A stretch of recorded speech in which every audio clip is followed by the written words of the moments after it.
Esto es Vendrán lluvias suaves, el podcast sobre sostenibilidad y gestión empresarial de Paula Baldó.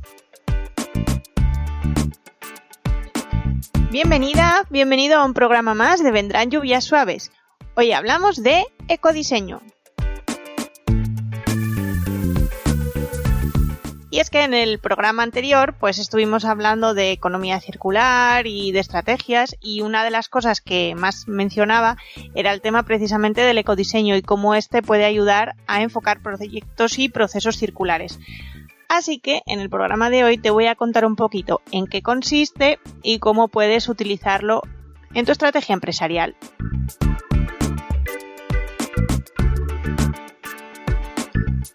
Empezamos por el principio. ¿Qué es el ecodiseño? Probablemente la propia palabra ya te dé una pista. Simplemente es incorporar criterios ambientales en la fase de concepción, desarrollo de un producto o de un servicio.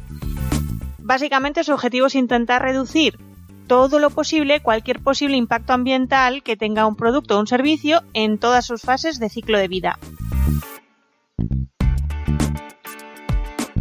El ecodiseño es tanto un principio como un enfoque o como una forma de trabajo. La idea es integrar toda la parte de protección ambiental, aunque últimamente se ha incluido en el ecodiseño la parte social, en cualquier posible aspecto que pueda tener lo que estemos creando, diseñando o fabricando.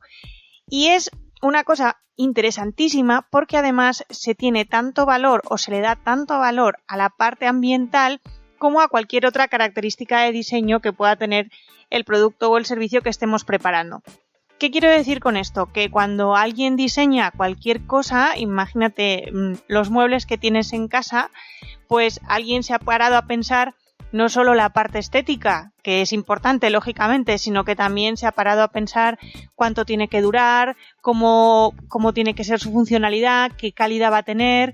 Incluso en algunos equipos o algunas cosas tienen incluso legislación específica que tienen que cumplir o aspectos ergonómicos, ¿verdad? Pues además de todo eso, se incluyen los aspectos ambientales y se incluyen con la misma importancia que todos esos otros criterios que te estaba contando. Por eso es muy interesante a la hora de trabajar enfocar el ecodiseño teniendo en cuenta que es tan importante como todo lo demás.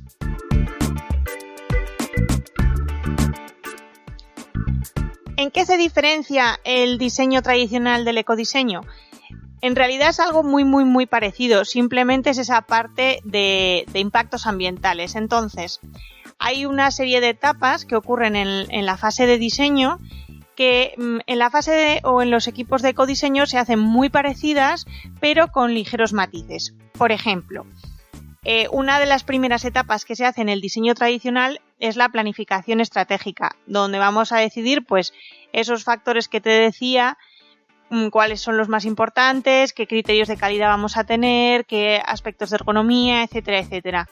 Pues en esta etapa, por ejemplo en el ecodiseño también se analiza si hay algún producto de referencia que ya esté ecodiseñado, qué factores son los que nos motivan a querer ecodiseñar, y también vamos a elegir quiénes van a ser los miembros de nuestro equipo de ecodiseño, que no tienen por qué ser solo diseñadores, también se meten lógicamente expertos en materia medioambiental, también se meten ingenieros, se mete, de todo la verdad, intentan ser equipos lo más multidisciplinares posibles. Otra diferencia, por ejemplo, es una etapa que es la siguiente, que sería la de información y análisis, en la cual, pues, de normal en el diseño tradicional estarían buscando, pues, toda la información posible sobre el producto o el servicio que se va a hacer, qué características tiene, etcétera, etcétera, y se analiza. Pues, en nuestra fase de ecodiseño lo que haríamos sería lo mismo, pero además haríamos una evaluación ambiental. Entonces tendríamos que analizar todos esos aspectos e impactos que vaya a tener el producto que vamos a tener, y sobre todo tener en cuenta todo al completo, todo su ciclo de vida. Otra diferencia, por ejemplo, es que en el ecodiseño existe un documento que se llama Ecobriefing, que básicamente es un documento en el cual se van a explicar todas las características que tiene que tener el producto o el servicio desde el punto de vista ambiental. Se han analizado todas, se han evaluado, se han priorizado y a partir de ahí podemos empezar a trabajar después en generar ideas para mejorar desde un punto de vista ambiental eso que queremos diseñar.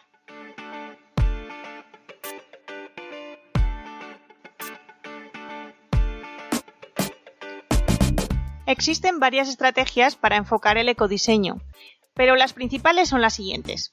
Por un lado, podemos decidir desarrollar un concepto totalmente nuevo de producto o de servicio, es decir, olvidarnos de todo lo que teníamos y empezar desde cero. Pero cierto es que no es lo más habitual. Lo normal es que empecemos por cosas más sencillas, como por ejemplo seleccionar materiales que tengan un impacto menor. Es decir, buscar otros materiales que a nivel ambiental o a nivel social o ambos puedan tener un mejor rendimiento. Por ejemplo, podemos sustituir plásticos por más difíciles de reciclar o no reciclables por plásticos reciclables, o simplemente cambiar directamente de material y pasar de plástico a papel, por ejemplo. También a nivel de componentes de producto, otra de las estrategias que se utiliza es la reducción de materiales. Y fijo que sin darte ahora muy cuenta, has visto ya un ejemplo de esto que ha pasado hace relativamente poco, y es en los yogures. Si te fijas y haces un poco de memoria, hace unos años, yo por ejemplo lo noto porque yo soy de echar muchísima azúcar al yogur, y por desgracia yo era de las que rellenaba de azúcar el yogur hasta que quedaba rasante con el borde de la tapa. ¿Qué pasa? Que la mayoría de las marcas, haciendo un esfuerzo más que de ecodiseño, de ahorro en este caso, pero el efecto es el mismo, redujeron el tamaño de lo que sobraba por arriba y hicieron los botes un pelín más pequeños, y ahora me entra muchísima menos azúcar. Y esto es un ejemplo maravilloso de reducción de materiales y se puede hacer con un montón de cosas. A nivel de estructura también tenemos otras estrategias. Por ejemplo, podemos directamente trabajar con la forma en la que producimos o fabricamos y decidir utilizar otras técnicas que sean mejores, más eficientes, que consuman menos recursos, menos energía. También podemos hacerlo desde el punto de vista de la distribución, y lo que podemos hacer es diseñar el producto para que sea más eficiente distribuirlo. Por ejemplo, que entren más cantidades o más unidades de producto en un mismo palé. Entonces podremos cargar más los camiones y ahorrar, lo que implica muchísimo CO2 en ese transporte. También podemos pensar el diseño y replantearnos el producto desde un punto de vista de uso. Es decir, intentar mirar cómo se utiliza y a partir de ahí intentar reducir su impacto. Un ejemplo de esto son todas esas bombillas que tenemos, de bombillas de bajo consumo, que ya hace años ya eliminaron las incandescentes, o las LED. Luego es verdad que muchas de estas tienen otros problemas ambientales asociados, pero la idea inicial es esa, es intentar reducir el impacto que tienen mientras lo estés utilizando. Y luego tenemos otras estrategias que van enfocadas a lo que se llama nivel de sistema de producto. Básicamente se basan en dos. Una es la optimización de la vida útil, es decir, que dure lo más posible, que fue una de las cosas que estuve comentándote en el programa anterior, y la otra es optimizar el final de su vida útil, es decir, que sea reciclable, que sea reutilizable, que sea reparable, etcétera, etcétera, etcétera. Estas estrategias son las más básicas, pero se trabajan muchas otras. Y pueden medirse con una de las herramientas más típicas para esto, que se llama rueda de Leeds.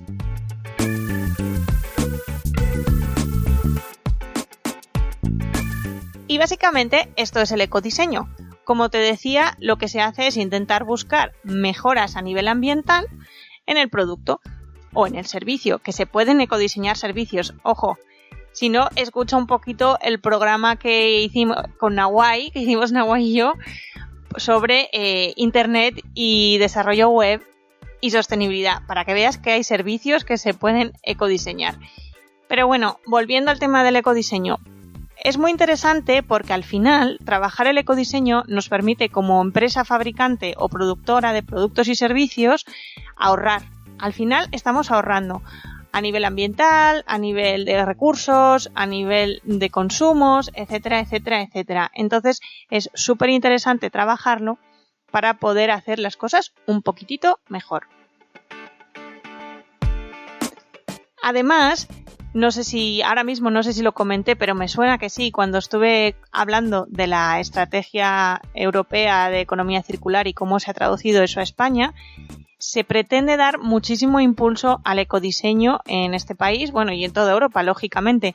Así que es bastante probable que salgan ayudas, financiación, sobre todo financiación, es hacia donde yo creo que va a salir, para proyectos de ecodiseño.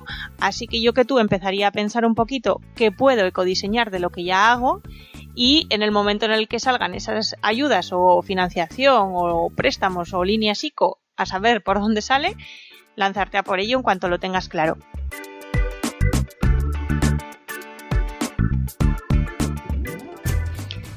Y hasta aquí el programa de hoy. Espero que te haya quedado más o menos claro en qué consiste el ecodiseño. Y ya sabes que para cualquier cosa puedes contactar conmigo a través del correo electrónico, que es lluviassuavespodcast, todo juntito, @gmail.com. Me tienes en Twitter con @apicoypaula, y ya sabes que este podcast pertenece a la red de podcast de Podcastidae, así que puedes escucharme tanto en cualquiera de los reproductores habituales como directamente en la web de podcastidae.com. Y a mí y a un montón de podcasts más que son maravillosos.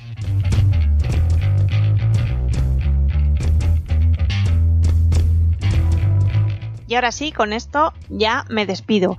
Quiero comentarte muy rápidamente que en noviembre voy a lanzar una nueva edición de un programa formativo online que se llama Sostenibilidad en Negocios. Si te interesa, te mantendré al tanto a través de este podcast y a través de las redes sociales. La idea un poquito de este programa es combinar distintos webinars con distintos talleres prácticos, entre los cuales habrá, por ejemplo, un taller práctico de ecodiseño. También hablaremos de cómo hacer productos y servicios sostenibles, de marketing de sostenibilidad, de la cadena de suministro, de economía circular. Vamos a ayudarte o a que aprendas a definir una estrategia de sostenibilidad o cómo poner o plantear objetivos, KPIs, cómo hacer comunicación sostenible, bueno, un montón de cosas. Te comento, saldrá, o en principio si no hay ningún problema, saldrá en noviembre el anuncio, para empezar en diciembre. Pero bueno, para que te hagas un poco la idea y te lo vayas pensando de aquí a los próximos meses.